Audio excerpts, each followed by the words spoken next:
एक गांव में धर्मदास नामक एक व्यक्ति रहता था। बातें तो बड़ी ही अच्छी अच्छी करता था, लेकिन था एकदम कंजूस।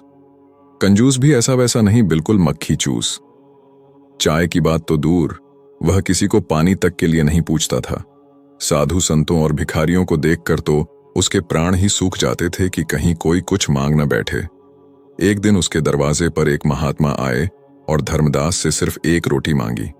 पहले तो धर्मदास ने महात्मा को कुछ भी देने से मना कर दिया, लेकिन तब वह महात्मा वहीं खड़ा रहा तो उसे आधी रोटी देने लगा।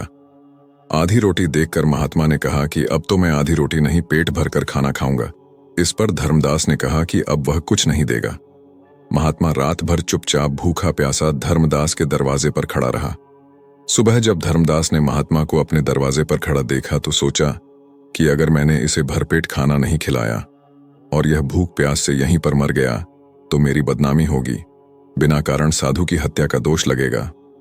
धर्मदास ने महात्मा से कहा कि बाबा, तुम भी क्या याद करोगे, आओ पेट भरकर खाना खा लो। महात्मा भी कोई ऐसा वैसा नहीं था। धर्मदास की बात सुनकर महात्मा ने कहा कि अब मुझे खाना नहीं खाना, मुझे तो एक कुआं खुदवा दो। लो, अब कुआं बीच में कहां से आ गया? धर्मदास ने साधु महाराज से कहा। रामदयाल ने कुआं खुदवाने से साफ मना कर दिया। साधु महाराज अगले दिन फिर रात भर चुपचाप भूखा प्यासा धर्मदास के दरवाजे पर खड़ा रहा। अगले दिन सुबह भी जब धर्मदास ने साधु महात्मा को भूखा प्यासा अपने दरवाजे पर ही खड़ा पाया तो सोचा कि अगर मैंने कुआं नहीं खुदवाया तो ये महात्मा इस बार जरूर भूखा प्यास मर जाएगा और मेरी बदनामी होगी। धर्मदास ने काफी सोच विचार किया और महात्मा से कहा कि साधु बाबा, मैं तुम्हारे लिए एक कुआं खुदवा देता हूं और इससे आगे अब कुछ मत बोलना। महात्मा जी ने कहा, नहीं, एक नहीं, अब तो 2 कुएं खुदवाने पड़ेंगे। महात्मा की फरमाइशें बढ़ती ही जा रही थीं। धर्मदास कंजूस जरूर था, बेवकूफ नहीं। उसने सोचा कि अगर मैंने 2 कुएं खुदवाने से मना कर दिया तो यह 4 कुएं खुदवाने की बात करने लगेगा। इसलिए धर्मदास ने चुपचाप 2 कुएं खुदवाने में ही अपनी भलाई समझी। कुएं खुदकर तैयार हुए तो उनमें पानी भरने लगा। जब कुओं में पानी भर गया तो महात्मा ने धर्मदास से कहा, 2 कुओं में से एक कुआं मैं तुम्हें देता हूं और एक अपने पास रख लेता हूं। मैं कुछ दिनों के लिए कहीं जा रहा हूं, लेकिन ध्यान रहे मेरे कुएं में से तुम्हें एक बूंद पानी भी नहीं निकालना है। साथ ही अपने कुएं में से सब गांव वालों को रोज पानी निकालने देना है। मैं वापस आकर अपने कुएं से पानी पीकर प्यास बुझाऊंगा। धर्मदास ने महात्मा वाले कुएं के मुंह पर एक मजबूत ढक्कन लगवा दिया। सब गांव वाले रोज धर्मदास वाले कुएं से पानी भरने लगे। लोग खूब पानी निकालते पर कुएं में पानी कम ना होता।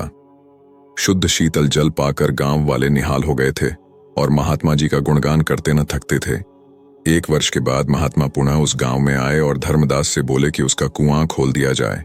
धर्मदास ने कुएं का ढक्कन हटवा दिया। लोग यह देखकर हैरान रह गए कि कुएं में एक बूंद भी पानी नहीं था। महात्मा ने कहा, कुएं से कितना भी पानी क्यों न निकाला जाए, वह कभी खत्म नहीं होता, अपितु बढ़ता जाता है। कुएं का पानी न निकालने पर कुआं सूख जाता है, इसका स्पष्ट प्रमाण तुम्हारे सामने है। और यदि किसी कारण से कुएं का पानी न निकालने पर पानी नहीं भी सूखेगा तो वह सड़ अवश्य जाएगा और किसी काम में नहीं आएगा।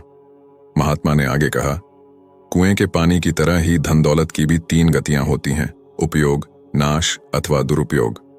धन दौलत का जितना इस्तेमाल करोगे वह उतना ही बढ़ती जाएगी। धन दौलत का इस्तेमाल न करने पर कुएं के पानी की तरह धन दौलत निरर्थक पड़ी रहेगी। उसका उपयोग संभव नहीं रहेगा या अन्य कोई उसका दुरुपयोग कर सकता है। अतः अर्जित धन दौलत का समय रहते सदुपयोग करना अनिवार्य है। ज्ञान की भी कमोबेश की यही स्थिति होती है। धन दौलत से दूसरों की सहायता करने की तरह ही ज्ञान भी बांटते चलो। हमारा समाज जितना अधिक ज्ञानवान, जितना अधिक शिक्षित व सुसंस्कृत होगा, उतनी ही देश में सुख, शांति और समृद्धि आएगी। फिर ज्ञान बांटने वाले अथवा शिक्षा का प्रचार प्रसार करने वाले का भी कुएं के जल की तरह ही कुछ नहीं घटता, अपितु बढ़ता ही है। धर्मदास ने कहा, हाँ गुरुजी, आप भी बिल्कुल ठीक कह रहे हो। मुझे अपनी गलती का एहसास हो गया है।